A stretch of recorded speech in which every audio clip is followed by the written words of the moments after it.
Astaghfirullahaladzim.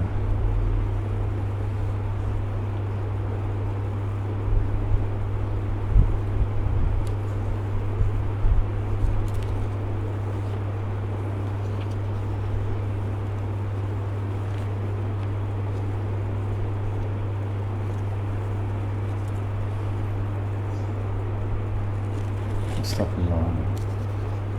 دارت النبي صلى الله عليه وسلم بعد سكر الموت لما محمد بن عبد الحداد الشريف.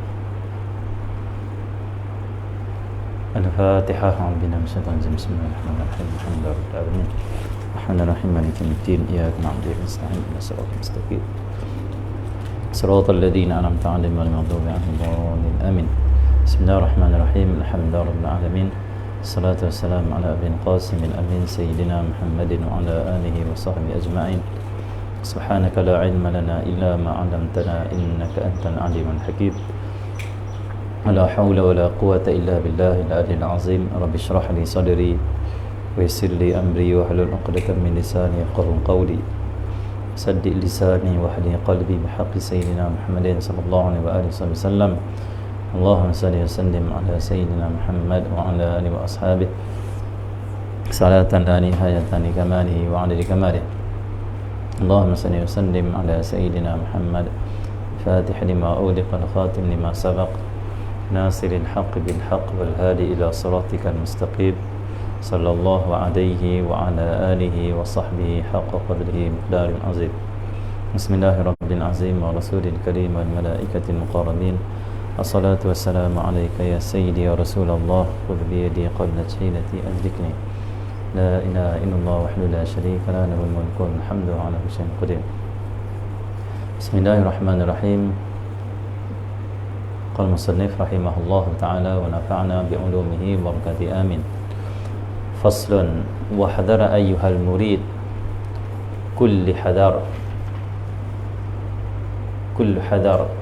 من ترك الجمعة والجماعات وإن ذلك من عادات أهل البطالات وسمات أرباب الجهالات.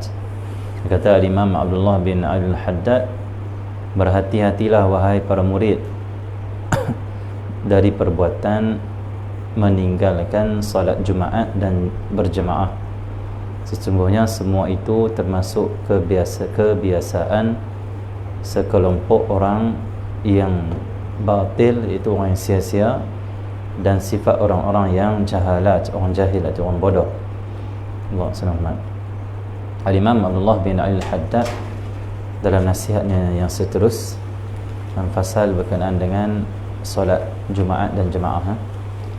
Allah SWT. Dalam fasal ini Al-Imam Abdullah bin Alawi Al-Haddad memesan, menasihati kepada para murid, iaitu orang yang nakkan ridha Allah, nak mengenal Allah, nak bersihkan hatinya supaya tidak meninggalkan solat Jumaat dan jamaah. Maksudnya berhati-hatilah kita sengaja meninggalkan solat Jumaat.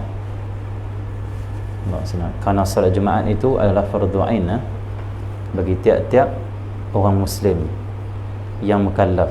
Allah SWT. Yang mukallaf ini yang ada akal, yang sampai akhir baligh, iaitu baligh, yang sampai dakwah Islam. Mereka ini wajib untuk sembahyang Jumaat, fardu ain hukum dia. Allah SWT Muhammad dan Allah SWT Muhammad jemaah. Dan hati-hatilah kamu, kata Imam Haddad, daripada meninggalkan solat jemaah dengan sengaja tanpa uzur. Kalau dia tak sihat kah, kalau ada yang menghalangkah, maksudnya tidak mengapa. Tetapi jangan pernah dia meninggalkan solat jemaah dan Jumaat secara sengaja. Bahkan berhati-hatilah daripada kita menyia-nyiakan solat Jumaat dan juga solat jemaah. Okey ya. Maksudnya Muhammad.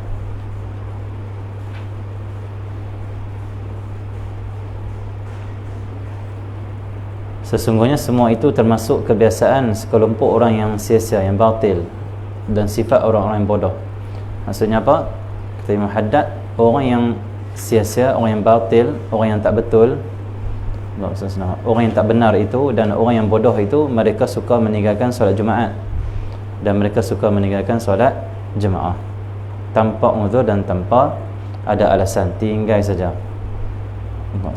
Tunggu Haji Ayub dulu, dia pesan, dia kata sehari semalam ni usahakan sembahyang jemaah lah. Kata dia paling kurang solat jemaah sehari semalam ni 3 kali dia tahu. 3 kali. Maksudnya kalau kita macam mana pun sibuk ke apakah, cubalah sembahyang jemaah paling kurang sehari semalam 3 jemaah kita dapat. Contohlah kita dapat subuh, zuhur, asar, maghrib dan isyak, kita kerja contohlah. Ataupun subuh kita tak boleh, nak keluar awal, kita kerja. Zuhur tak boleh, tempat kerja juga. Okey, tak apa. Asar tu singgah dekat mana-mana, sembahyang jemaah. Maghrib sembahyang jemaah. Isyak sembahyang jemaah. Paling kurang sebolehnya setiap hari sembahyang 3 kali solat jemaah. Ini paling kurang lah. Sebaiknya 5 waktu sembahyang jemaah itu lebih afdal. Okey ya. Sebab orang yang nak jadi murid yang dekat dengan Allah Subhanahu Wa Taala mestilah berusaha untuk solat jemaah. Kenapa? Kerana solat jemaah ni adalah sunnah Nabi sallallahu alaihi wasallam. Orang yang nak dekat dengan Allah, yang nak mengenal Allah, yang nak mengikuti jalan para kekasih Allah, mestilah kena mengambil berat dengan sunnah Rasulullah sallallahu alaihi wasallam. Bahkan pentingnya kita keluar daripada rumah sembahyang jemaah dan sembahyang Jumaat, kerana pi sembahyang ni dapat membersihkan hati kita, dapat meningkatkan darjat kita sisi Allah. Itu yang penting tu. Sebab bila orang tu nak dekat dengan Allah, dia perlukan darjat sisi Allah. Maksudnya dia nak meningkat daripada menjadi orang awam, orang biasa, kepada darjat orang berilmu, darjat orang yang ibadah, darjat orang yang makrifah, darjat orang yang dekat, panggil muqarrabin. Nak dekat dengan Allah mesti kena ada darjat sisi Allah. Dan darjat itu bukan kita boleh dapatkan dengan menunggu, tapi darjat itu kita boleh dapat dengan kita mengamalkan sunnah Nabi Muhammad sallallahu alaihi wasallam. Di antara sunnah Rasulullah yang dapat menghasilkan darjat sisi Allah, iaitu keluar daripada rumah pergi sembahyang Jumaat ataupun sembahyang jemaah. Kerana dalam hadis Nabi sallallahu alaihi wasallam, apabila seseorang itu dia mengambil wuduk di rumah, yang pertama ambil wuduk di rumah. Ini cara nak beramal. Kalau nak pergi sembahyang jemaah, ambil wuduk di rumah, bukan ambil wuduk di masjid. Di zaman Covid ini, di antara SOP ataupun saranan kerajaan, ambil wuduk di rumah. Nabi dah suruh lama dah. Maksudnya Nabi lebih baik, sunnah Nabi lebih baik, dan pesanan Nabi itu lebih sempurna dan lebih lebih mulia. Sebab tu kita kalau nak ambil wuduk daripada rumah, jangan niat nak ikut tu SOP tu. Kalau niat dapat juga pahala. Tapi kalau kita nak ikut sunnah, nak hidupkan sunnah Nabi Muhammad, itu lebih dekat dengan Allah.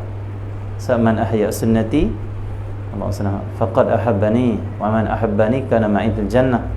Siapa yang menghidupkan sunnah aku, mengamalkan sunnah aku, sungguh dia mencintai aku. Siapa yang mencintai aku, dia akan bersama dengan aku dalam syurga. Jadi kita niatlah ambil wuduk daripada rumah kerana kita nak amalkan sunnah Nabi Muhammad. Ada pun SOP lah. Itu nombor 2. Yang pentingnya Nabi Muhammad dah ajak kita dulu untuk ambil wuduk daripada rumah, bukan pergi ambil di masjid. Tapi boleh saja nak ambil wuduk di masjid kalau kita musafir, kita duduk tengah jalan.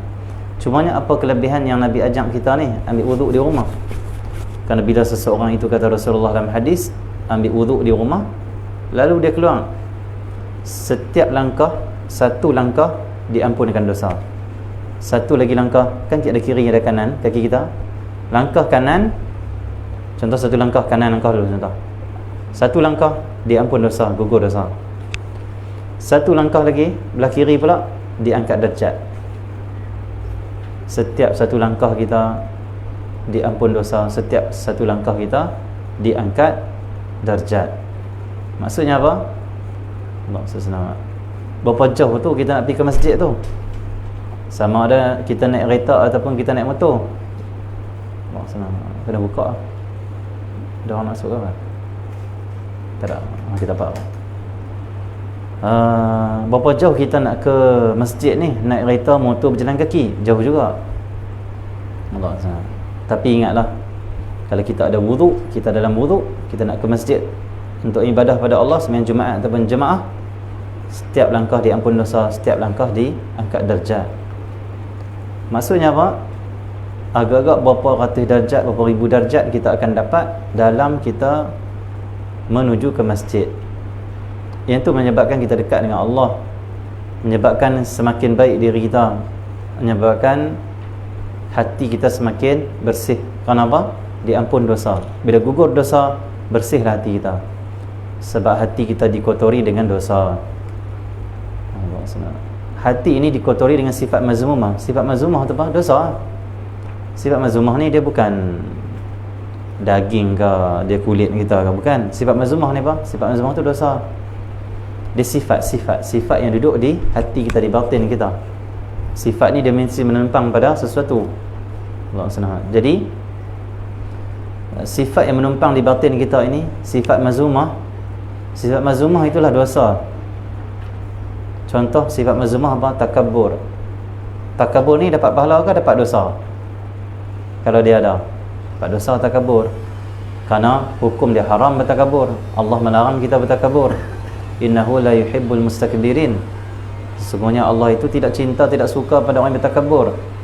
Allah SWT Muhammad. Nabi SAW hadis, la yadkhulunal jannata man kana fi qalbihi mithqala dzarratin min kibr.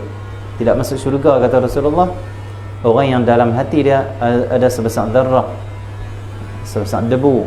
Allah SWT Muhammad Allah SWT daripada kibr, iaitu tinggi diri, rasa dia lebih baik pada orang. Jadi tinggi diri ataupun takabbur itu sifat yang duduk di batin kita. Kalau sifat ni ada, maka berdosa kita, maka hati kita itu setiap hari terpalit dengan dosa, kehitaman takabbur. Sebab setiap dosa itu hitam. Kata Nabi SAW dalam hadis yang lain, apabila seorang anak Adam itu berdosa kepada Allah, maka akan ada satu titik hitam di hati dia. Bila dia dosa lagi, titik hitam lagi, dosa lagi, titik hitam lagi, sehingga kata Rasulullah, hatinya itu gelap, dipenuhi dengan titik-titik hitam. Hadis. Maka zikirlah yang akan bersihkan titik hitam tu, kata Nabi SAW. Zikir. Nabi kata dalam hadis yang lain, ketahuilah bahawasanya setiap yang kotor itu ada pencucinya. Setiap yang kotor ada pencucinya. Ketahuilah, kata Rasulullah, pencuci hati yang kotor itu adalah zikrullah. Allah, Allah, la ilaha illallah, la ilaha illallah, subhanallah, subhanallah, Allahumma salli ala sayyidina Muhammad, Allahumma salli ala sayyidina Muhammad. Apa saja zikir, semua itulah pencuci hati. Allahumma salli ala Muhammad. Kalau baju kotor kita nak cuci, hati kotor tak cuci pula. Allahumma salli ala Muhammad. Baju tempat pandangan manusia, kita cuci elok. Hati tempat pandangan Allah, kotor setiap hari dengan dosa, dengan maksiat, dengan mazmumah, tapi kita tak sungguh-sungguh untuk membersihkan. Maksudnya kita lebih utamakan pandangan manusia daripada pandangan Allah Subhanahu Wa Taala. Jadilah kita hamba manusia, bukan hamba Allah. Alhamdulillah min dzalik. Kita hidup ni nak jadi hamba Allah. Allah SWT. Kita nak mati sebagai hamba Allah, bukan hamba siapa-siapa. Allah SWT. Kenapa? Karena Allah lah yang selayaknya kita menghambakan diri. Kerana dia menciptakan kita, dia yang bagi segala-gala, dia sayang pada kita. Allah SWT. Dia anugerahkan kita iman dan Islam, jadilah hamba dia. Allah SWT. Okey, jadi setiap perkara yang kotor itu ada pembersihnya, ada penyucinya. Kotor hati, penyucinya adalah zikir pada Allah Subhanahu Wa Taala. Paksalah zikir ni, lidah kita berzikir banyak sikit. Paksa sikit zikir banyak. Allah SWT. Tutup mulut, tak zikir-zikir. Baca WhatsApp, baca Facebook, tengok TV, tengok filem, main game lagi masalah lagi. Tapi lidah tak bergerak untuk berzikir pada Allah Subhanahu Wa Taala. Alhamdulillah. Habiskan masa tapi tidak ada berzikir. Allah SWT. Ada seorang Allah SWT, orang soleh-soleh, Depa kalau tengok TV pun pegang tasbih juga. Orang kata sebab apa pegang tasbih tengok TV? Dia kata nak tengok TV sambil berzikir. Takut-takut mati sambil tengok TV, kan teruk tu. Orang kata dia tu mati sebab apa? Tengok TV mati, kan nampak tak elok kan? Sebab itu tengok TV kita berzikir. Tengok TV, filem ke apa tak yang kita minat lah, yang tak haram lah. Tengok sambil Allahumma salli ala Muhammad, Allahumma salli ala Muhammad, la ilaha illallah, la ilaha illallah. Pegang tasbih. Siapa kena pegang tasbih? Kita kata tak payahlah pegang tasbih. Apa nak pegang tasbih? Allahumma salli ala Muhammad. Siapa kena pegang tasbih? Allahumma salli ala Muhammad. Tasbih ni dia umpama Allahumma salli ala Muhammad. Kalender. Dia panggil apa? Kalender yang orang tulis nak buat apa tu dia panggil apa? Diary. Kalender. Berapa bulan dalam tu dia ada kotak, dia tulis esok nak buat apa, lusa nak buat apa. Hari ni kena pergi kenuri ni, lusa kena pergi tentatif jadual. Okey. Tasbih ni dia umpama diary ataupun tentatif tu. So dia kalau ada tu satu bulan dia boleh dalam kurungan, dalam ruang kosong tu nak buat apa. Sepanjang tahun dia tulis dia nak buat apa. Jadi bila dia ada, setiap kali dia pegang buku tu dia akan dapat peringatan, aku akan ini, aku akan ini, aku akan ini. Tasbih tu umpama macam tu. Selagi mana tasbih ada di tangan, tasbih tu lah akan peringat kita nak buat apa. Nak buat apa? Yang tasbih nak buat apa? Reminder. Reminder maksudnya peringatan. Peringatan remind, dia nak remind kita kan. Senang. Okey ya. Jadi reminder, apa tujuan reminder? Nak ingatkan kita lah. Kalau tak ada reminder, kita lupa apa kita nak buat. Nanti orang marah kita pula, hang kata nak mai hari ni, buat tak mai? Allah lupa. Sebab apa hang lupa? Aku tak tulis pun nak pergi mana hari ni. Orang marah kita, orang tak suka kita. Kita guna tasbih. Tasbih ni kalau reminder, tujuan dia untuk apa? Untuk ingatkan kita nak pergi mana. Tasbih umpama reminder tu. Tapi dia nak ingatkan kita apa? Tasbih ni dia nak ingatkan kita apa? Tasbih nak ingatkan kita pada Allah. Mana lebih baik? Reminder untuk ingatkan kita jumpa dengan orang, untuk atur urusan seharian kita, untuk temu janji dengan orang ini, kita ada tulis, kita ada reminder untuk ingatkan kita. Tapi tasbih untuk kita ingatkan Allah tak ada pula. Kita akan berat berzikir pada Allah kalau tak ada tasbih. Tasbih adalah satu alat untuk membantu kita ingat Allah. Satu Al-Imam Junaid Al-Baghdadi, waktu mana dia dah jadi seorang yang masyhur, ulama hebat, wali Allah yang besar. Orang tengok dia berjalan sambil pegang tasbih. Orang kata, wahai imam yang hebat, wahai wali Allah yang masyhur, Allahumma salli ala Muhammad, wahai pemimpin yang hebat, engkau dah sampai ke maqam yang tinggi, kenapa pegang lagi tasbih? Dia kata, tasbih inilah yang menyampaikan kami kepada, tasbih inilah yang menyampaikan kami ke sini, itu ke darjat yang tinggi, maka kami tak akan tinggalkan dia. Kenapa? Dia penyebab, tak akan tinggal. Tanpa dia tak sampai. Bila dia dah sampai dah, tak tinggal. Kenapa? Ni kenang ni tasbih ni. Pentingnya tasbih. Alhamdulillah saya dapat ijazah tasbih bersambung sampai Imam Junaid. Saya dapat alhamdulillah dari Syekh Tariq Muhammad Saddar. Waktu kita bagi dah kat sahabat-sahabat yang mengaji di sini sanad tasbih. Sanad tasbih ada. Sanad tasbih ni dia sampai kepada Al-Imam Junaid Al-Baghdadi. Imam Junaid Al-Baghdadi ada sanad tasbih. Okey ya. Bersambung daripada guru pada guru sampai Al-Imam Al-Junaid Al-Baghdadi rahimallahu taala. Allah SWT. Imam Junaid pula dia ambil lagi sampai kepada Imam Hasan Al-Basri. Last dia Imam Hasan Al-Basri tasbih ni. Ijazah tasbih yang saya ambil daripada Syekh Muhammad Syekh Tariq Muhammad Saddar, seorang ulama hadis daripada Madinah atau Mekah. Dia murid kepada Profesor Dr. Sayyid Muhammad Alwi Al-Maliki. Terus sambung sampai ada Imam Hasan Al-Basri, dan di antara sanad itu ada Imam Junaid Al-Baghdadi. Silsilah sanad wali-wali Allah Subhanahu Wa Taala yang pegang tasbih untuk berzikir kepada Allah Subhanahu Wa Taala. Reminder ada untuk ingat aktiviti kita, tapi tasbih tak ada untuk ingatkan kita pada Allah. Jadi kita lebih nak jaga temu janji kita dengan manusia, tapi tak jaga langsung time kita dengan Allah. Time dengan manusia jaga sampai buat reminder sampai buh pula bunyi pula tin. Hari ni nak pergi kenuri. Bab perut makan minum sungguh-sungguh jaga. Makanan rohani, berzikir pada Allah, Untuk dekat dengan Allah tak ada pula time, tak ada pula reminder untuk ingatkan kita. Reminder untuk ingatkan kita dalam berzikir pada Allah adalah tasbih. Jangan tinggalkan tasbih. Nak keluar rumah, kata tok guru kami, bawa dua benda. Allah senang. Yang pertama sekali, kayu sugi. Kenapa kayu sugi?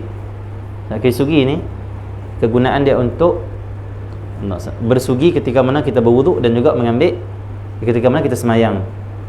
Bila kita berwuduk, kita semayang dengan sugi, semayang dengan bersugi. Semayang sugi dulu 70 kali ganda lebih baik daripada semayang tak sugi. Kalau semayang subuh kita sugi dulu baru semayang subuh, umpama kita semayang 70 kali subuh, siapa tak sugi tak ada sekali subuh saja. Allah Subhanahu. Dan kenapa bawa sugi? Kerana kata Nabi sallallahu alaihi wasallam dalam hadis, sugi itu boleh mendatangkan Allah Subhanahu ridha ar-Rabb, ridha Tuhan, dan juga dia menyebabkan syaitan benci. Sugi kalau kita guna dia, bawa dia selalu, Allah ridha pada kita. Nabi bawa sugi ya. Yang kedua, syaitan benci pada kita. Syaitan benci, selamatlah kita. Syaitan bila benci, dia tak jadikan kita teman. Masalah kita kawan dengan syaitan. Sebab itu perangai kita pun akan terpengaruh dengan syaitan. Tapi kalau syaitan benci pada kita, kita tak akan berkawan dengan syaitan, dan syaitan tak akan berkawan dengan kita. Akhirnya kita selamat. Syaitan akan benci orang yang bawa sugi. Orang kalau masuk jin, pegang sugi, tekan badan dia menjerit. Allah senang. Cuba buat tengok. Tapi sugi itu mesti sugi yang kita pakai untuk semayang, pakai waktu mana nak baca Al-Quran, berzikir dan sebagainya. Sugi waktu mana kita pakai untuk ambil wuduk. Dan kita amalkan sunnah Nabi SAW. Sugi itu akan bercahaya, sugi itu akan barakah. Bila orang masuk jin, tekan badan dia dengan sugi, menjerit, keluar jin tu. Dia rasa macam pedang sugi tu. Memang sugi itu adalah kekuatan kita umat Islam. Allah Subhanahu, kekuatan kita umat Islam. Para sahabat di berperang, musuh tengok sahabat tengah duduk ramai-ramai, dia buat apa di medan perang, hendak tengok semua pakai duk sugi. Dia pergi balik, spy dia lah, balik bagi tahu dekat tentera kafir. Dia kata apa? Tak usah lawan lah dengan tentera Islam. Sebab tentera Islam bukan makan nasi, makan roti apa ni, makan kayu. Makan kayu, jangan main-main apa.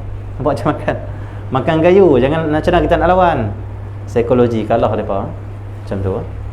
Okey, jadi tu sugi. Allah SWT. Yang kedua, jangan lupa bawa tasbih. Jangan lupa bawa.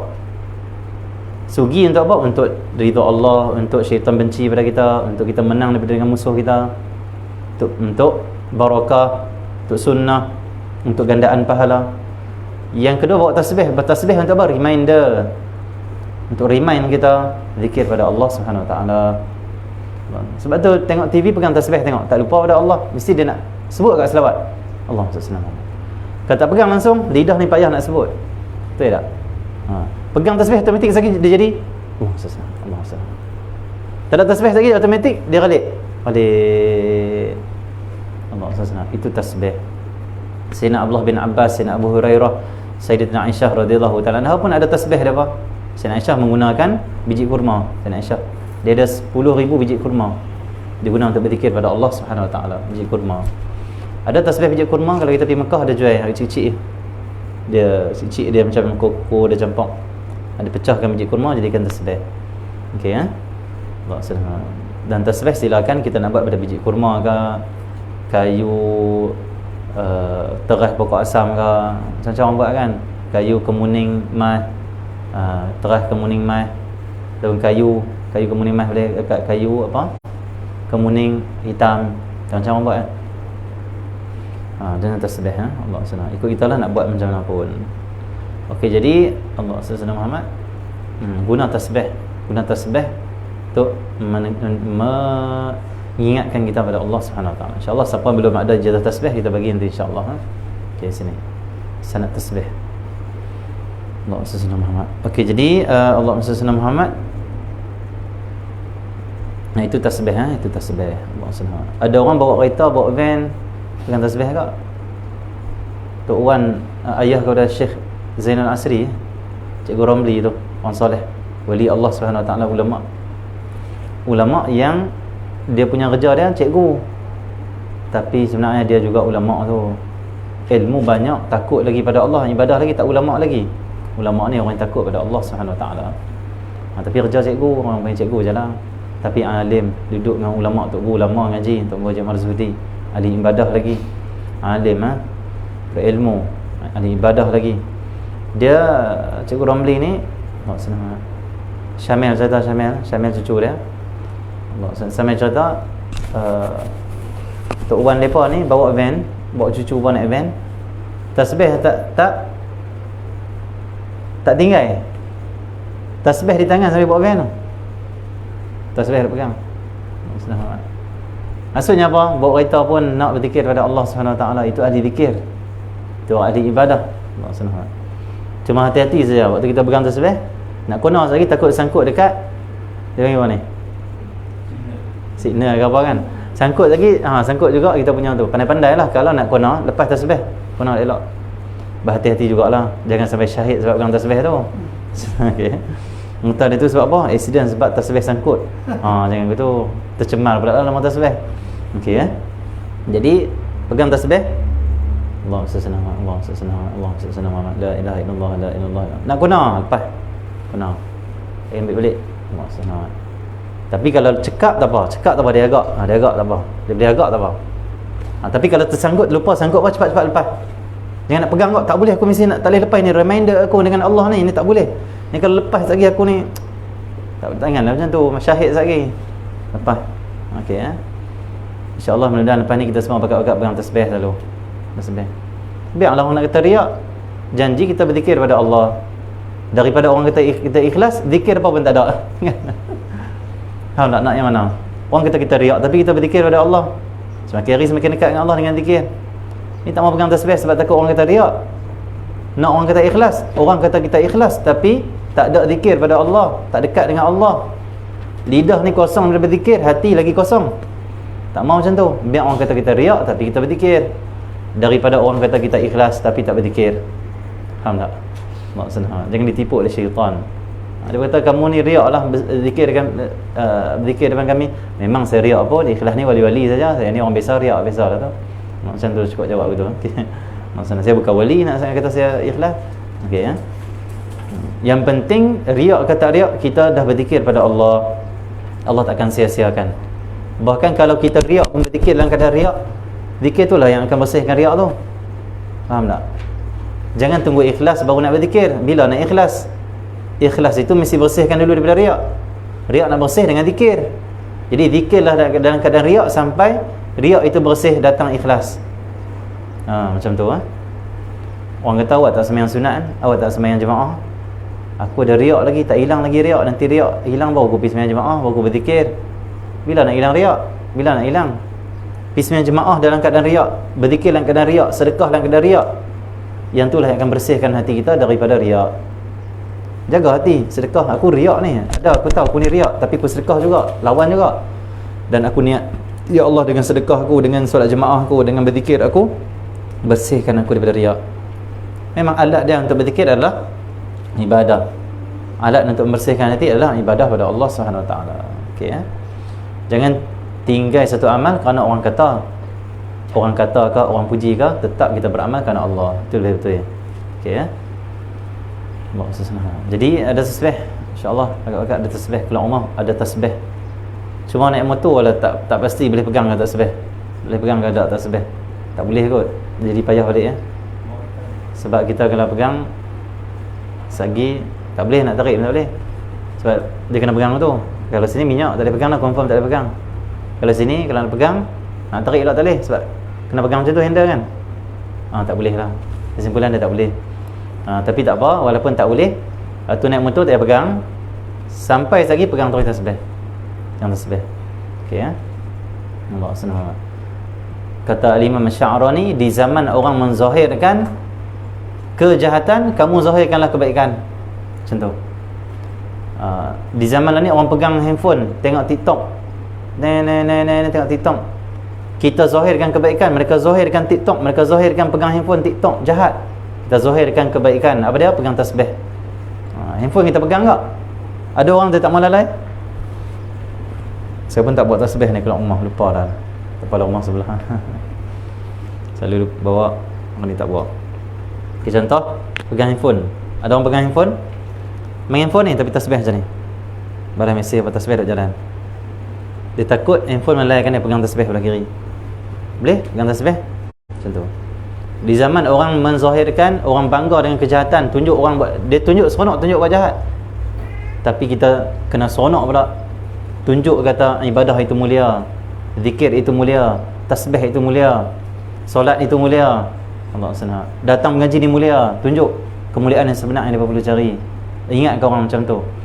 Bahkan sunat hukum dia kita kalau pergi tempat orang yang lalai, sunat hukumnya kita pergi tempat-tempat orang yang lalai daripada berzikir pada Allah, khususnya pasar, kata ulama, disunatkan kita menjaharkan zikir. Jaharkan zikir iaitu kuatkan zikir. Dengan tasbih ni pergi pasar, la ilaha illallah, la ilaha illallah, la ilaha.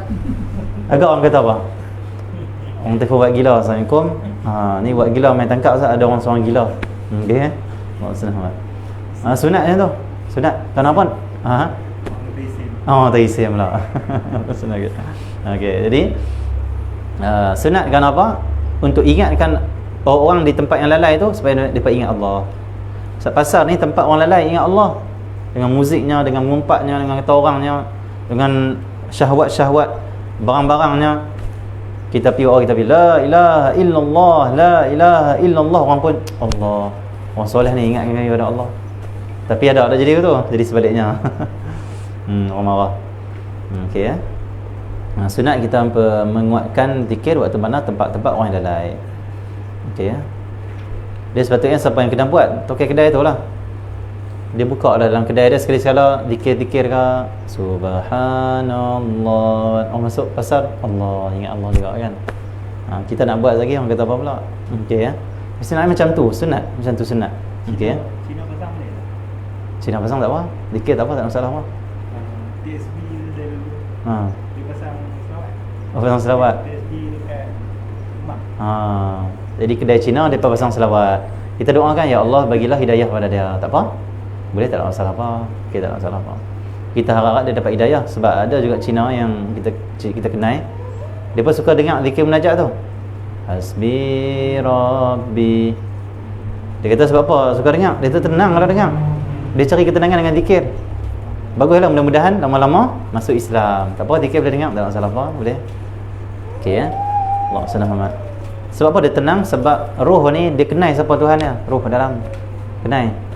Cina tu, non-Muslim tu, roh dia tu, jasad dia tu Allah buat. Roh ni, jasad apa ni roh lah khususnya. Dia kenal siapa Tuhan dia. Alastu bi rabbikum qalu bala syahidina, kenal. Dia dengar Tuhan dia tertarikkan. Sebab fitrah manusia ni dia bertuhan. Fitrah manusia ni dia nak cari tempat pergantungan. Tuhan tu ada kuasa tu, dia ada tempat nak gantung. Fitrah manusia. Tuhan Allah ya lah.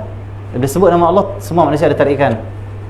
Sedang atau tak sedang ada di Kedah ni, dia start kita ni ada yang kisah betul ya. Ada seorang Cina juga, Chinese lah, non-Muslim. Allah senang. Saya pun Cina juga, tok nenek saya Cina, tapi saya tak nampak macam Cina muka saya. Kak saya macam Cina. Tok nenek saya Cina. Cina betul lah, bangsa Cina, kahwin dengan Melayu campur Arab. Dapatlah ayah saya. Okey. Cina campur Arab campur Melayu.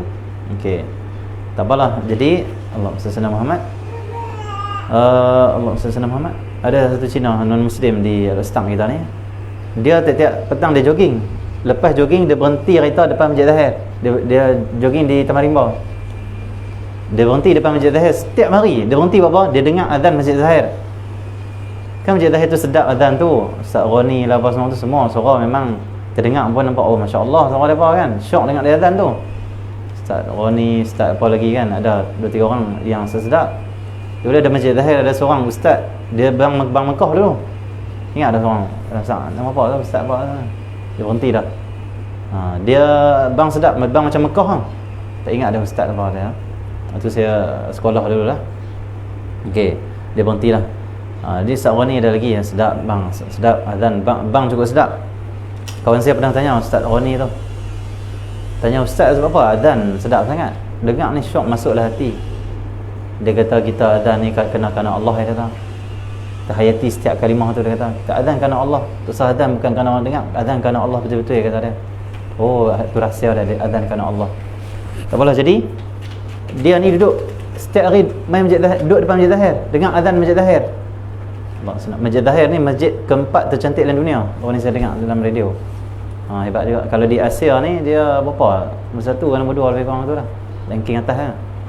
Biasa-biasa Masjid Zahir ni Masjid Barakah, Masjid Barakah, masjid yang dibina oleh para awliya salihin, para sadah. Imam masjid dia dulu sadah tu yang awal-awal dulu. Sayyid Sayyid. Okey ya. Allah Subhanahu Ahlul Bait Nabi sallallahu alaihi wasallam. Tak apalah, jadi bila setiap hari duk main dengar, dia rasa syok azan tu. Feeling syok azan. Akhirnya dia masuk Islam kerana dengar azan setiap hari di Masjid Zahir. Itu saja. Jangan main-main dengan kalimah azan, jangan main dengan kalimah Allah. Boleh menyebabkan orang masuk Islam. Sebab itu kalau orang tu dia dengar zikir, doakan dia masuk Islam insya-Allah. Zikir-zikir ni ada tarikan dia. Ruh dia tu ada zikir sebab kita panggil dan kita munajat, kita berzikir tu pada yang ada, yang memiliki segala. Sebab tu ada rasa. Tapi kalau kita panggil makhluk yang tak ada apa, tak ada rasa apa, tak ada rasa apa. Okey, zikir tu ada tarikan dia. Okey ya. Kalau sebut nama orang tak ada tarikan apa, sebut nama orang tak ada tarikan apa. Allah Subhanahu. Tapi kalau sebut nama Allah ada tarikan dia. Kenapa? Dia segala-gala. Manusia makhluk tak ada apa-apa. Okey ya. Jadi baguslah macam tu. Okey. Allah Subhanahu.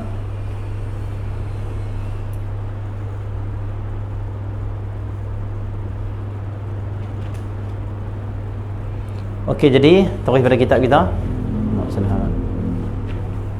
Jadi kita Imam Haddad jaga-jagalah daripada meninggalkan solat Jumaat dan jemaah. Jadi jemaah ni kenapa kena kenapi? Kerana satu langkah diampun dosa, satu langkah diangkat darjat. Itu penyebab kita semakin dekat dengan Allah Subhanahu Wa Taala. Allah Subhanahu Muhammad. Sebab dengan dosa itulah hati kita kotor. Mazmumah itulah dosa, maka kita jalan, mudah-mudahan Allah bersihkan mazmumah kita. Mudah dengan jalan ke masjid satu langkah tu Allah bersihkan mazmumah. Allah bersihkan sifat-sifat jahat kita. Allah bersihkan hati kita daripada dosa. Allah sucikan kotoran-kotoran hati. Allah cahayakan hati kita yang gelap dengan kita berjalan ke sembahyang jemaah ataupun sembahyang Jumaat. Itu Imam Haddad kata jangan tinggal sembahyang jemaah, jangan tinggal sembahyang Jumaat. Jadi sakit, tak sihat, itu ini dan sebagainya, itu tak apalah, itu lainlah. Okey ya. Macam tu. Ada seorang sahabat Nabi sallallahu alaihi wasallam jumpa Rasulullah, wahai Rasulullah, saya ini buta wahai Rasulullah. Boleh tak saya tinggal solat jemaah? Nabi kata, oh kamu buta? Okeylah, tak apa. Elok dia berjalan ke sikit, Nabi teringat balik. Walaupun dia buta tapi dia dengar azan, Nabi panggil dia, sini kamu, mai balik. Nanti lu kata Rasulullah SAW. Nabi kata, walaupun kamu buta, kamu dengarkan azan kan? Iya, saya dengar azan Rasulullah. Kalau macam tu sahutlah azan. Maksud dia apa? Mai. Akhirnya dia ambil ikat satu tali daripada masjid ke rumah dia. Dia nak mai ke masjid, dia pegang tali tu. Buta, dengar azan pegang tali tu. Itu zaman Rasulullah SAW. Maksudnya apa? Orang buta pun mereka tetap lagi dianjurkan ke sembahyang jemaah tanpa kita yang celak ni. Tanpa kita yang celak. Allah Subhanahu. Okey ya. Allah Subhanahu. Orang buta kalau boleh pergi masjid tak buta lah tu. Tak buta apa? Tak buta hati dia. Orang celak tapi masjid, tapi sembahyang Jumaat, tapi sembahyang jemaah, dia celak tapi dia buta pula hati dia. Alhamdulillah min zalik. Buta hati lebih bahaya daripada buta mata. Orang Melayu dia ada satu istilah lagi, dia panggil buta perut. Itu tak tahu Allah Alam buta apa yang tu. Buta perut tu tak tahu Allah Alam, perut tu perut mana Allah Alam. Dalam agama, dalam Quran sebut buta hati. Ada dua buta, yang pertama Allah Subhanahu yang pertama buta hati, yang kedua buta mata. Itu dalam agama kita lah. Dalam bahasa Melayu dia sebut buta perut. Allah Alam itu sebab apa? Sebab apa dia jadi buta perut lah? Masalah perut dia, apa salah perut dia tu? Perut dia tu salah sebab apa? Allah Alam. Maksudnya okey ya. Buta perut, okey. Maksudnya macam orang Melayu okey. Bahasa Melayu ni dia banyak keindahan, dia banyak rahsia, dia banyak makna-makna yang mendalam. Kadang-kadang kita pun tak dapat nak tangkap. Okey. Terus. Jadi fungsi ke masjid tu untuk apa? Cahayakan hati kita. Untuk angkat darjat kita sisi Allah.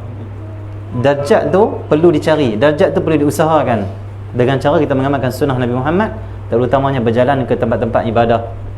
Jalan ke majlis ilmu pun insya-Allah Allah angkat juga. Jalan ke majlis ilmu ni angkat juga satu darjat, diampun satu dosa. Jalan ke majlis ilmu. Allah SWT. Okey ya. Bahkan jalan ke masjid itu mendatangkan cahaya daripada Allah SWT dalam hati kita dan juga di hari kiamat. Nabi sebut dalam satu hadis, bashiri al-masya'in Allah sana fi zulami binuri tammi yaumal qiyamah. Nabi kata apa? Bashirina al-masya'in Allah sana bashiri Allah sana. Nabi kata apa? Berilah khabar gembira Allah sana al-masya'in kepada orang-orang yang berjalan pada waktu gelap. Allah sana. Ke mana ni? Ke masjid. Allah sana. Binurita yaumal qiyamah, dengan cahaya yang sempurna nanti dari kiamat. Maksudnya siapa ke masjid dapat cahaya nanti dari kiamat. Tak gelap kubur dia, tak gelap mahsyar dia, tak gelap. Dia akan diberi cahaya, diberi pahala dan diberi syurga oleh Allah Subhanahu Wa Taala. Okey ya.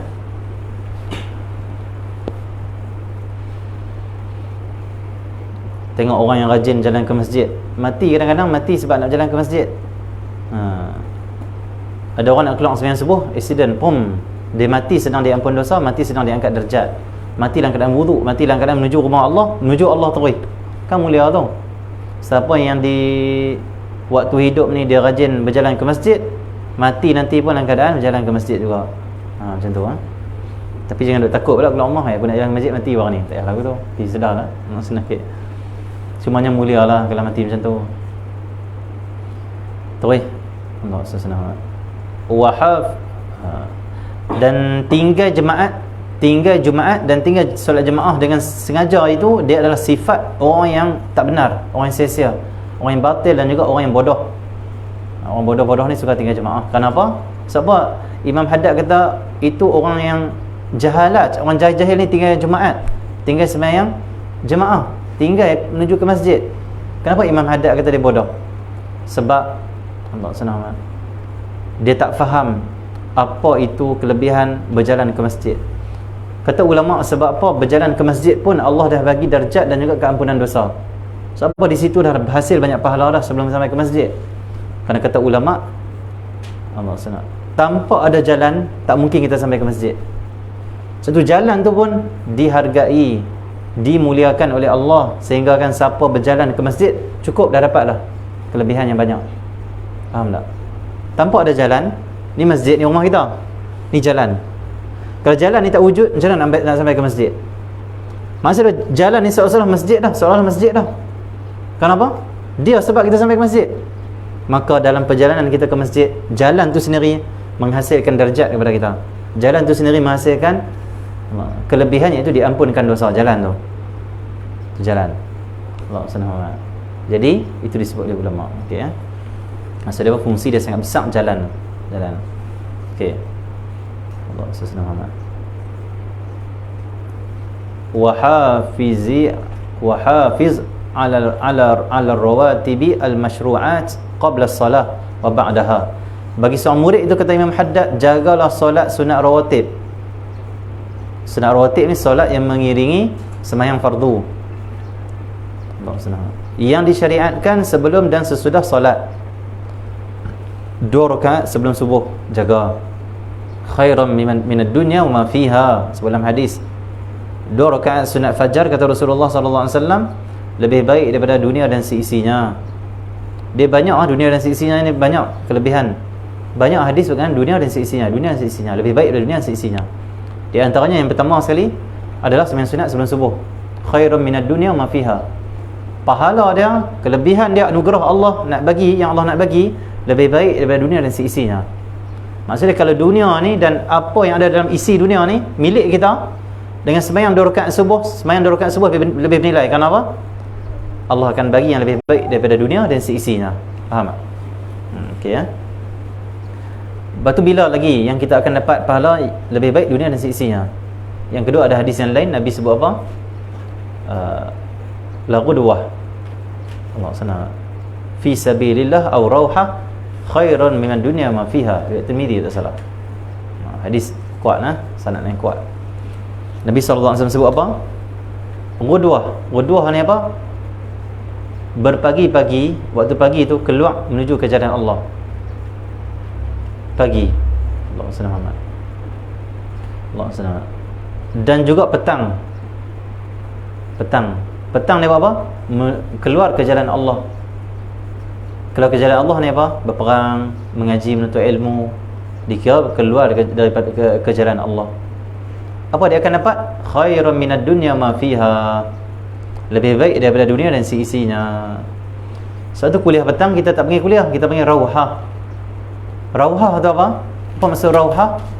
Maksud rauhah orang yang keluar pada waktu petang berjihad di jalan Allah. Orang yang keluar pada waktu petang berjihad jalan Allah. Apa maksud berjihad jalan Allah? Berperang jalan Allah. Termasuk jihad adalah menuntut ilmu berdasarkan satu hadis, man kharaja fi talabil ilmi fahuwa fi sabilillah hatta yarji'a. Nabi kata apa? Barang siapa yang keluar daripada rumah dia menuntut ilmu, menuntut ilmu, pada menuntut ilmu, fahuwa fi sabilillah, maka dia itu berperang di jalan Allah. Ngaji ni perang di jalan Allah hatta yarji'a, sehinggalah dia balik. Bila balik habislah, selesai. Keluar pula ke orang tu dikira fi sabilillah. Siapa mati waktu mana mengaji ni mati syahid, dia panggil syahid akhirat. Siapa dalam perjalanan mati syahid. Allah senang. Siapa tengah mengaji ni, dia berjuang mengaji siang malam, mati celah ni mati syahid. Tak kena siksa kubur, masuk syurga Firdaus, naik atas titian sirat, tak perlu jalan sampai 3000 tahun. Pijak saja titian sirat akan melintasinya sepantas kilat. Macam tu. Ini orang yang dapat darjat syahid. Jadi nak dapat darjat syahid, mengaji jangan tinggal. Tunggu saya sebut, niatlah kita ini, mula-ila ni niat apa? Termasuk yang mengikuti online, termasuk mereka yang mengikuti online. Mari kita niat sama-sama, selagi mana aku hidup aku nak mengaji. Siapa niat macam ni, celah tu dia mati syahid. Kenapa? Dia niat hidup ni, baki umur dia ni, dia nak mengaji saja. Dan mengaji itu apa? Jihad fisabilillah. Maksudnya mati dalam keadaan jihad fisabilillah, mati syahid. Dia panggil syahid akhirat. Kerana syahid itu ada 3 semuanya. Yang pertama syahid akhirat, yang kedua syahid dunia, yang ketiga syahid dunia dan akhirat. Itu syahid. Apa maksud syahid akhirat? Syahid akhirat, Allah SWT, contohnya orang mengaji ni fisabilillah, maka dia panggil mati syahid akhirat. Sebab dia panggil syahid akhirat? Kerana orang ni secara zahirnya dia tak berperang di jalan Allah, dia tak pergi perang, tetapi Allah SWT, dia telah diiktiraf oleh Rasulullah mengaji itu berjihad jalan Allah, maka mati dia syahid, dia panggil syahid akhirat. Sebab syahid dunia tu ada syarat dia. Syahid dunia tu apa? Syahid dunia tu mestilah berperang dalam keadaan senjata perang. Syahid dunia.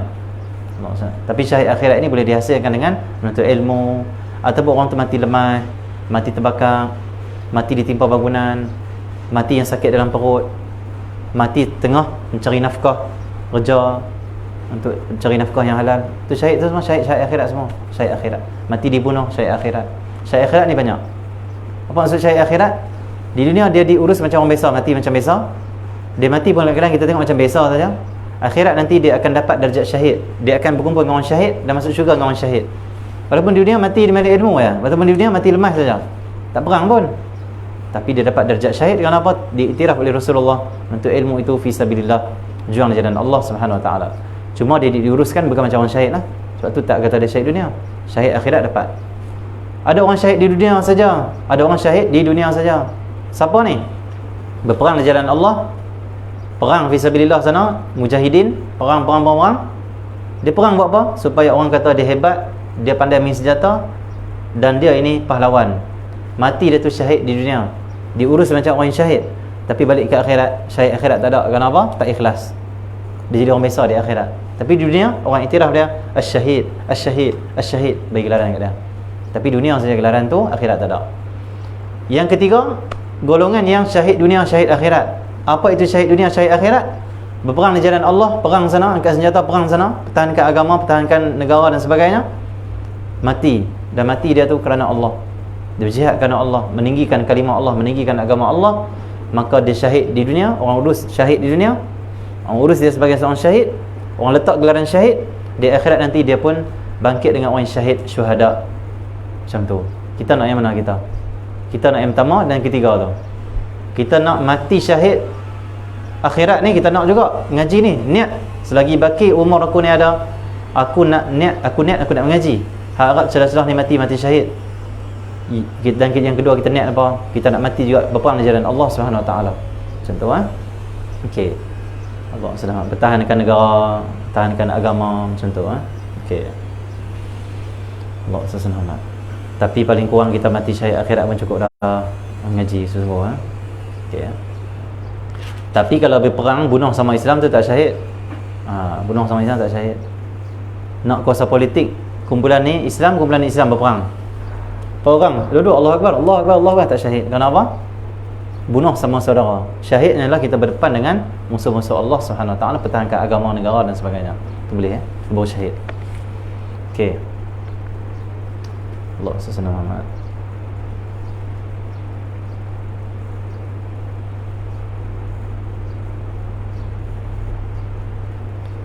Okey, tu di antara hadis-hadis berkenaan dengan Allah Subhanahu. Amalan-amalan yang bila kita buat, kita akan dapat kelebihan apa? Lebih baik daripada dunia dan seisinya. Yang pertama sembahyang sunat sebelum subuh. Yang kedua, pagi-pagi keluar pergi mengaji. Ataupun petang-petang mengaji. Allah senang. Infak kita pun, yang kita dah abang selalu tu, orang infak ke waktu petang ni. Kita rawah ni apa? Kita sedang berjihad jalan Allah ni. Jihad waktu petang. Mengaji ni jihad. Orang infak untuk jihad ni pun dikira pahala fisabilillah juga.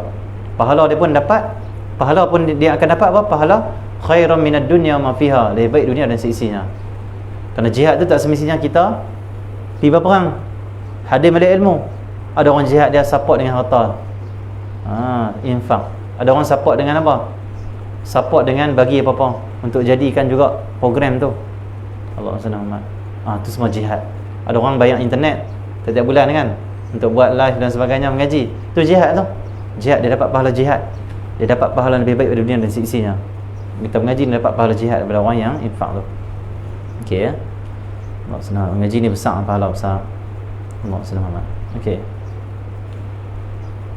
Okey, kata Imam Haddad, jagalah sembahyang sunat rawatib yang masyru'at, yang disyariatkan qabla solat wa ba'daha, sebelum solat dan lepas solat. Yang pertama sebelum subuh, yang kedua sebelum zuhur, yang ketiga selepas zuhur.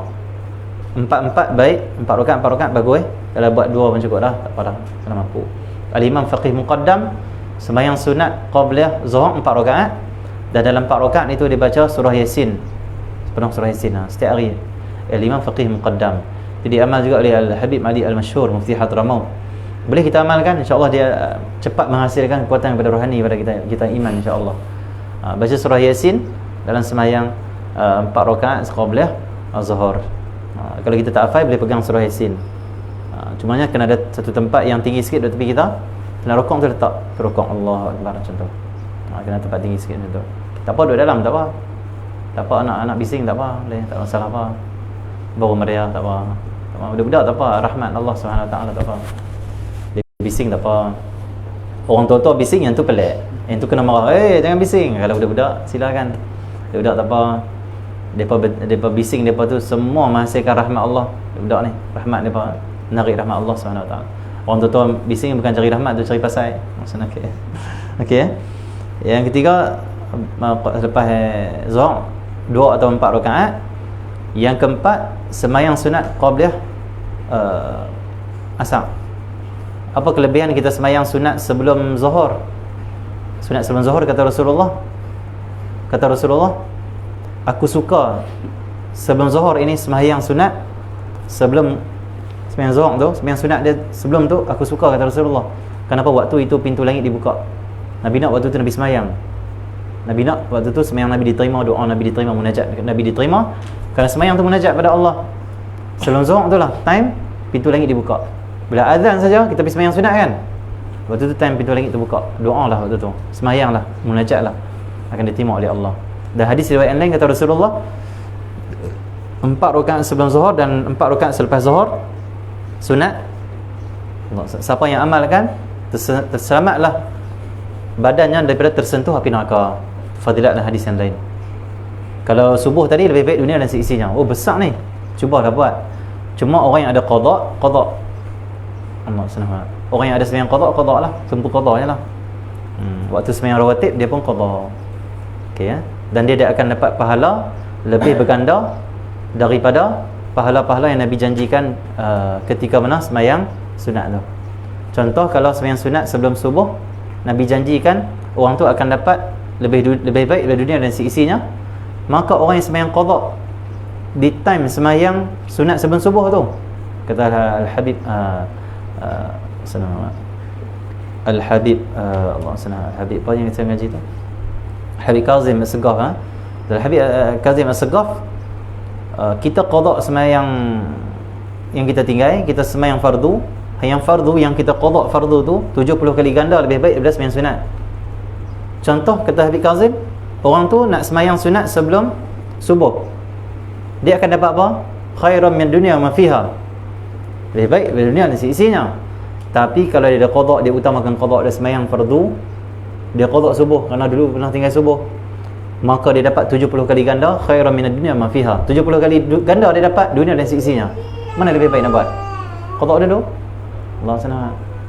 Kalau semayang sunat sekali saja, lebih baik dari dunia dan seisinya sekali.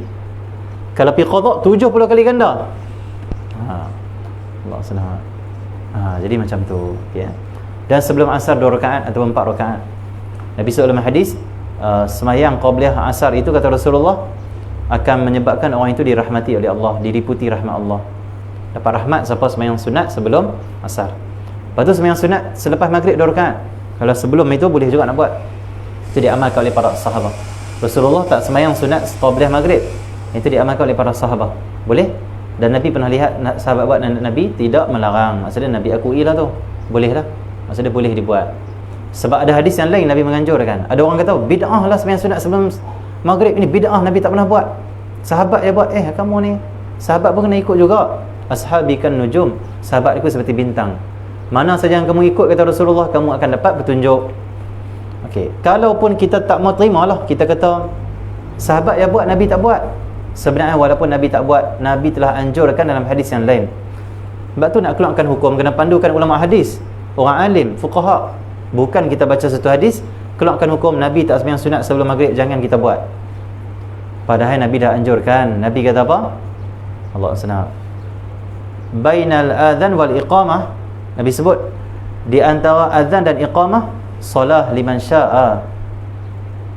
Maksudnya apa?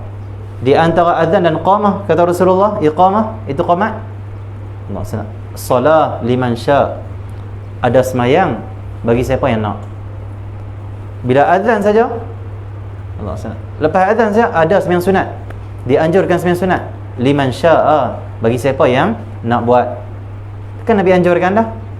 Bila azan maghrib, kan masuk dalam hadis ni, di antara azan maghrib dan iqamah maghrib kan ada semayang. Nabi dah kata siapa nak buat lah, Nabi dah anjurkan.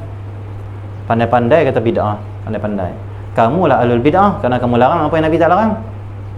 Kamu ahlul bid'ah. Ahlul bid'ah ni orang yang menggunakan hukum yang bercanggah dengan apa yang diajarkan oleh Nabi SAW. Itulah ahlul bid'ah yang sebenar. Okey, ya? Bukan tak buat apa yang Nabi buat itu bid'ah, tapi orang yang melarang apa yang Nabi tak larang. Orang yang Allah senang mengatakan apa yang Nabi tak kata, itu baru bid'ah. Nabi tak kata macam tu, Nabi tak kata larang siapa buat semayang sunat sebelum maghrib, itu bid'ah. Nabi tak kata, orang ni yang kata. Padahal Nabi telah anjurkan dalam beberapa hadis Nabi SAW. Okey, ya. Memang ada orang macam tu, dia tahu apa semayang apa sebelum maghrib ni, bid'ah. Ada kata. Baca dulu hadis, kaji dulu, rujuk ulama hadis. Bukan rujuk 1-2 kitab kita kata kita mujtahid. Allah senang. Okey, ya. Yang seterusnya, semayang sunat selepas maghrib 2 rakaat, semayang sunat sebelum isyak 2 rakaat, semayang sunat lepas isyak 2 rakaat. Itu rawatib. Buat rawatib. Rawatib Dalam hadis yang Nabi sebut, siapa semayang rawatib, iaitu semayang sunat 12 rakaat siang dan malam, dia buat 12 rakaat sunat, maka dibina baginya satu istana dalam syurga. Nanti Allah bagi syurga, insya-Allah. Okey, ya. Allah senang. Di dunia ni kita rumah sewa cukup dah. Tak apa dah, tak ada tanah, tak ada rumah, beli sendiri tak apa. Tak usah pening. Masalahnya tak ada rumah dalam syurga, tu kena pening. Anu selama-lama, yang nisat saja. Faham tak? Ustaz Ali tu, tuan guru tasawuf sufi yang besar di Al-Ustaz ni, Ustaz Ali ya, Ustaz Ali tasawuf, mengajar tasawuf hikam. Dia mana pernah ada rumah sendiri? Tak ada. Rumah belakang atas mamuk tu rumah sewa aja. Rumah sewa. Daripada mudah sewa saja, walaupun mampu dapat duit saya sembang dengan anak murid Ustaz Ali. Dia cerita Ustaz Ali jual tanah ada, jual tanah apa semua ni depan punya ni lah. Duit tu dia bagi kat anak murid dia, tapi lah cari orang susah sedekah depa. Tak beli rumah dia, tak buat rumah. Allah senang. Sedangkan dia mampu buat rumah, tak mau, dia nak sewa. Dia kata apa? Sewa rumah ni senang. Bila sewa rumah, dia kata bila nak mati saya nanti. Maka Allah. Tak bagi kuliah lah. Okey. Bila nak mati nanti, kata dia, Allah senang Muhammad. Kita tak ada harta sendiri. Bila kita ada harta, itu harta orang, sewa kat orang, harta orang. Allah tak tanya banyak, senang masuk syurga. Dia fikir macam tu. Nak senang masuk syurga, kita mesti kena ada tanah, mesti kena ada rumah sendiri. Tak apalah, silakanlah nak buat kan. Tapi kena ingat, walaupun kita ni ada tanah di sini, ada rumah di sini, jangan lupa kita kena ada tanah dalam syurga juga. Kita kena ada rumah juga dalam syurga. Ni tanah di dunia ada, hak nak tinggal itu ada. Rumah di dunia hak nak tinggal itu ada. Tapi rumah dan juga tanah yang nak duduk selama-lama, iaitu di syurga, tak ada amal soleh, tak ada. Tertipu. Baik jadi macam Ustaz Ali, rumah sewa tapi masuk syurga kan. Bagus ya kata. Silakan ada rumah, silakan beli rumah, beli tanah, tetapi jangan lupa buat amal soleh supaya tanah dan rumah dan syurga kita pada juga. Di antara sunat rawatib, siapa amal dapat syurga lah, dapat istana dalam syurga. Kalau ada qada, buat tu kita qada. Rajin sikit semayang. Okey. Sikit lagi.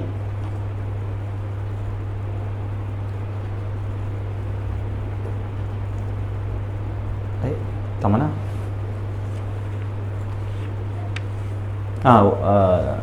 Wa wazib ala salatil witir wa duha wa ihya ma bainal isya'ain. Imam Haddad Allah senama, kerjakanlah solat sunat, kerjakanlah selalu, istiqamahlah, wa wazib iaitu istiqamahlah, selalulah amalkan ala salatil witir wa duha, sembahyang witir dan juga sembahyang duha. Maksudnya Imam Haddad kata bagi murid ni tu, semayanglah witir, jangan tinggal. Witir ni kita boleh buat selepas kita semayang isyak. Walaupun kita musafir, kita semayang jamak itu dalam semayang maghrib.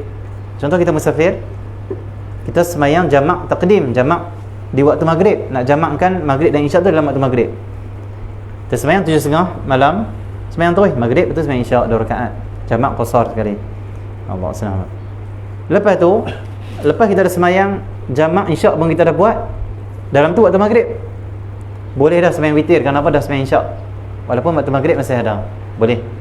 Sebab semayang witir ni dia akan sah dan dia mula selepas kita semayang, selesai semayang isyak. Kalau 12 tengah malam kita jaga tidur, nak semayang witir terus tak boleh. Kalau tak semayang zuhur lagi, tak semayang isyak lagi, main isyak dulu baru masuk time semayang witir. Macam tu juga semayang tarawih. Semayang tarawih tak akan sah kata fuqaha kalau tak semayang isyak dulu. Dia nak pergi masjid, dia tengok orang semayang tarawih dah, aku isyak tak semayang, dia semayang tarawih. Tengok balik rumah letih, sebab semayang tarawih banyak, balik rumah letih, isyak tak semayang. Tarawih ada buat malam, isyak tak semayang. Tarawih tak diterima, isyak pula berdosa. Tak ada apa rugi. Semayang isyak dulu baru semayang tarawih, semayang isyak dulu baru semayang witir. Jadi witir ni kita boleh buat lepas semayang isyak paling sedikit 1 rakaat.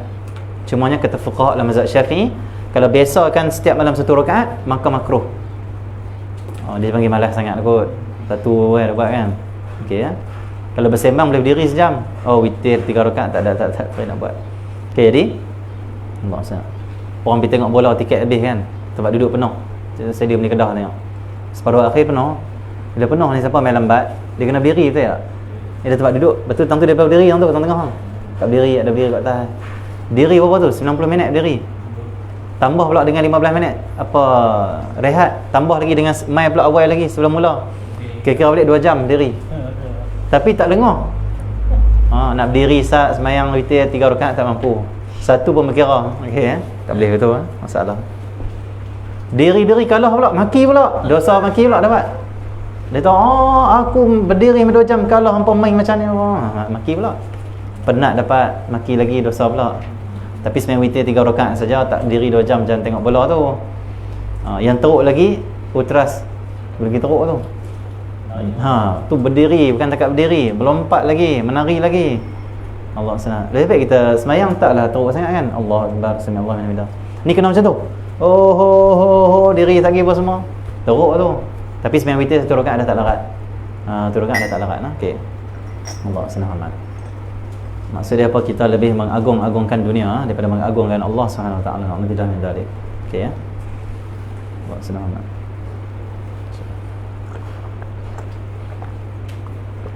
Jadilah jagalah sembahyang witir.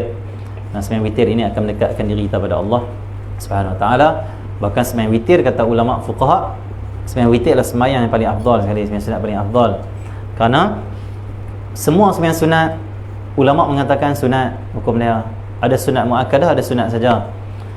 Tapi sembahyang witir saja yang ada khilaf bainal ulama dalam mazhab. Ada mazhab, ada ulama, ada fuqaha mengatakan, ada mujtahid yang mengatakan sembahyang witir ni hukum dia wajib. Ada mengatakan sunat muakkadah. Bila sembahyang witir ada khilaf, ada yang kata wajib, ada yang kata sunat, maka kata ulama sembahyang witir yang paling afdal. Sebab ada pendapat sampai mengatakan wajib dah. Sembahyang tahajud tak sampai tahap wajib, tak ada pandangan kata wajib. Sembahyang rawatib tak ada pandangan kata wajib. Sembahyang witir ada pandangan kata wajib. Dalam mazhab ini wajib. Dalam mazhab Syafi'i sunat muakkadah. Jadi dalam banyak-banyak sembahyang witir paling terbaik sekali, paling afdal dan paling banyak sekali kelebihan. Sebab anjuran daripada Nabi SAW sangat kuat dalam bab sembahyang witir. Sampai Nabi kata celakalah siapa yang tidak ada sembahyang witir dalam satu malam. Nabi marah. Sampai ulama mengatakan wajib. Okey ya, jadi sembahyang witir jangan tinggal. Tapi kalau kita lambat bangun orang dah azan subuh, witir tak lagi, ya boleh silakan witir. Kerana ada fuqaha dalam mazhab Syafi'i mengatakan, Allahumma salli Muhammad, sembahyang witir ini tak dikira qada dan boleh lagi kita laksanakan selagi belum kita angkat takbir sembahyang subuh. Orang dah azan subuh, kita tak sembahyang witir lagi. Okey, ambil wuduk, sembahyang witir, lepas tu lagi sembahyang subuh. Ataupun dan lagi waktu sembahyang witir, sembahyang sunat sebelum subuh, sembahyang subuh. Tapi kalau dah kita sembahyang subuh dah, witir tak sembahyang lagi, witir akan jadi qada. Sembahyang lepas subuh baru sembahyang witir. Tu duha kat kira sembahyang witir. Tu zuhur kat kira sembahyang witir. Qada lah waktu mana pun akan jadi qada. Sembahyang sunat yang berwaktu itu boleh diqada'kan. Yang penting istiqamahlah kita, kata Imam Haddad, sembahyang witir, sembahyang witir. Para ulama di Hadramaut mereka sembahyang witir setiap malam 11 rakaat. Ada pelajar-pelajar di sana jumpa dengan Habib Salim Al-Syatiri. Habib Salim Al-Syatiri tanya mereka, "Hampa sembahyang sunat witir berapa rakaat?" Dia berkata 3 Habib. 3 bukan sembahyang witir kata dia. 11 baru witir. Maksud dia apa? Penuntut ilmu buat 3 witir tu lemah sangat, tak patut. Penuntut ilmu mestilah buat setiap malam 11 rakaat witir. Tu. Patih Jisa, Patih Mahang oleh Allah Subhanahu Wa Taala di negeri Kedah. Tunggu Rifai anak murid mendapat Patih Jisa.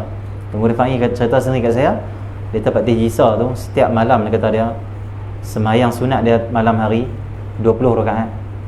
20 rakaat sunat dia. Witir pula 11 rakaat. Tasbih lagi. Tu Patih Jisa. Setiap malam tu kata tak kurang 20 rakaat sunat dia akan buat setiap malam. Waktu bangun malam tu Patih Jisa. Tak kira witir dia lagi, tak kira sembahyang tasbih dia lagi. Allah SWT Patih Jisa. Jadi para wali Allah Subhanahu Wa Taala, kita waktu Ramadan sajalah sembahyang 20 rakaat malam, depa setiap malam. Ramadan tambah lagi. Jadi bagi kita ni tak perlulah buat sebelah. Kita ni orang awam baru nak mula, kita latih dulu 3 rakaat dulu, latih dulu. Cuma ada hari tak larat buat 1, jangan tinggal walaupun 1. Okey ya. Buat 3, kalau rajin sikit buat 5 pula. Dia boleh buat ganjil, angka ganjil. Paling banyak 11. Tak boleh lebih daripada 11, tak boleh dah. Dia takat 11 ya. Okey, jadi usahalah kita untuk sembahyang witir jangan tinggal. Insya-Allah esok kita akan sambung berkenaan dengan Imam Haddad kata sembahyang duha jangan tinggal dan hidupkan di antara isyak dan juga maghrib. Esok kita tengok apa kelebihan dan apa amalan yang boleh kita buat esok insya-Allah. Alhamdulillah pada petang ini ada tajaan daripada yang pertama hamba Allah dari Johor, doakan dibebaskan dari segala hutang. Mudah-mudahan Allah Subhanahu Wa Taala kurniakan rezeki yang luas yang banyak, mudah-mudahan dapat menyelesaikan hutang. Dan kalau boleh lepas sembahyang Jumaat amalkan Allahumma aghnini bi fadlika amman siwak wa bi halalika an haramik. Baca 70 kali lepas sembahyang Jumaat. Siapa baca 70 kali lepas sembahyang Jumaat sebut dalam kitab Lumatul Aurat, Allah akan kayakan dia sebelum Jumaat yang akan mai.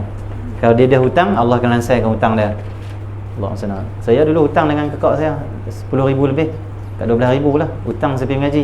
Kita tak ada bantuan apa, tapi ngaji sendiri saja, tak ada bantuan kerajaan apa.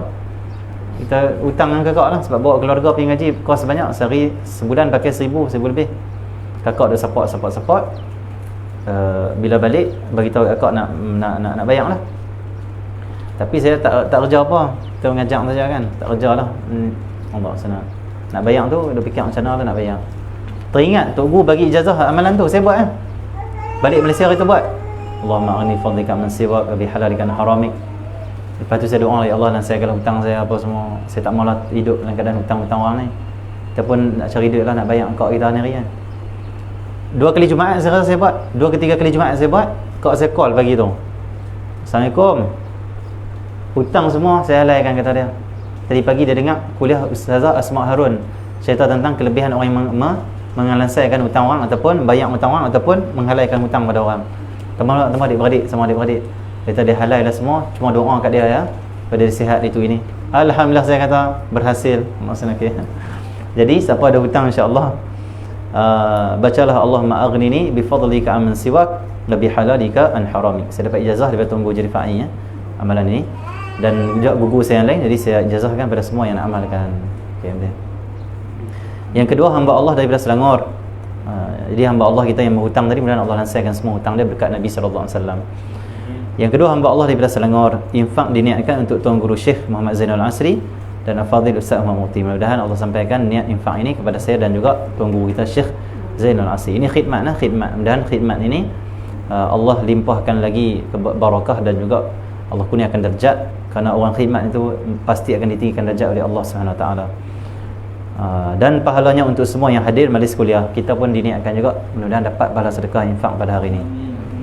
Yang keempat, hamba Allah daripada Melaka. Yang keempat, Puan Mariana dan Asmawi Omar dan anak-anak dari Gua Cempedak, Kedah. Yang kelima, Puan Mazlinda dari Johor dan Negeri Sembilan. Assalamualaikum. Hari ini, Waalaikumsalam warahmatullahi. Hari ini ada permintaan sempena hari lahir mak saya yang ke-70. Mohon Ustaz doakan kesihatan dan kesejahteraan mak saya, Hajah Maimunah bin Yusuf. Mudah-mudahan Allah beri kesihatan pada mak, kepada puan yang menginfakkan pada kita ini. Mudah-mudahan Allah Subhanahu Wa Taala jadikan ibunya seorang yang Allah dijaga oleh Allah Subhanahu Wa Taala zahir dan batin, dan ibunya Allah berikan kesihatan, Allah berikan usia yang barakah. Kerana sebaik-baik orang itu, kata Rasulullah, orang yang panjang umurnya, baik amalnya. Mudah-mudahan Allah jadikan ibunya adalah sebaik-baik manusia, sebaik-baik hamba Allah, sebaik-baik umat Nabi sallallahu alaihi wasallam. Mudah-mudahan Allah jadikan ibunya sentiasa dalam keadaan kuat dan juga sempurna imannya, sentiasa dalam keadaan kuat dan semangat untuk berzikir pada Allah, untuk ibadah pada Allah Subhanahu Wa Taala, untuk buat kebaikan insya-Allah. Sedekah juga atas nama ibu saya, juga untuk ayah mertua saya Muhammad Tahir bin Abdul Rahim, Allah yarham, Haji Burhan dan Mahmud ayah, di Allah yarhamah Atikah binti Malik, ibu mertua. Yang keenam, waris Allah yarham Yasin Ahmad ayah, Allah yarhamah Bunda Siti Fatimah binti Dai dari Kedah. Allah sampaikan pahala infak ini kepada arwah-arwah yang diniatkan, kemudian menjadi sebab diangkat segala azab kubur, dan menjadi sebab diluaskan kubur, dijadikan kubur mereka taman dan taman syurga Allah Subhanahu Wa Taala. Yang tujuh, Encik Muhammad Nasruddin bin Muhammad Noh dari Perak, diniatkan juga untuk ibu dan ayah, juga Puan Zaniyah binti Zakaria dan Mak Noh bin Jadi infak dia ni diniatkan untuk ibu dan ayah dia. Dalam riwayat Tirmizi, dalam hadis, sebaik-baik infak itu, infak yang terbaik adalah kamu infak pada ibu dan ayah kamu. Itu infak yang sangat baik, yang sangat mulia. Mudah-mudahan Allah tunaikan segala infak ini, dan asbab infak mereka kepada ibu dan ayah mereka, Allah jadikan asbab sihatnya ibu dan ayah mereka. Kerana infak ini penyebab Allah akan angkat bala, angkat musibah, dan Allah beri kesihatan pada kita. Allah panjangkan umur, dan Allah panjangkan umur mereka-mereka yang diniatkan infak ke atas ibu dan ayah ataupun keluarga mereka. Ya Allah ya Rahman Rahimin, dan Allah rahmati kita. Mudah-mudahan Allah kuatkan kita untuk beramal apa yang kita dengar daripada Imam Allah bin Abdul Haddad, dan mudah-mudahan bersambung barakah yang kita belajar ini bersambung dengan Imam Haddad. Mudah-mudahan Allah Subhanahu Wa Taala menyambung barakah Imam Haddad ini yang kita dapat, yang kita bacakan kitabnya ini, bersambung sampai Rasulullah sallallahu alaihi wasallam. Dan Allah Subhanahu Wa Taala hapuskan dosa kita sebelum terbenamnya matahari pada hari ini. Mudah-mudahan terbenamnya matahari pada Rejab ini, pada hari ini, mudah-mudahan Allah juga terbenamkan segala sifat-sifat buruk kita. Ya Arhamar Rahimin ya Hayyul Qayyum, Rabbana atina fid dunya hasanah wa fil akhirati hasanah wa qina adzabannar. Fatihah. Allahumma inna bi'udaka sallallahu alaihi wasallam.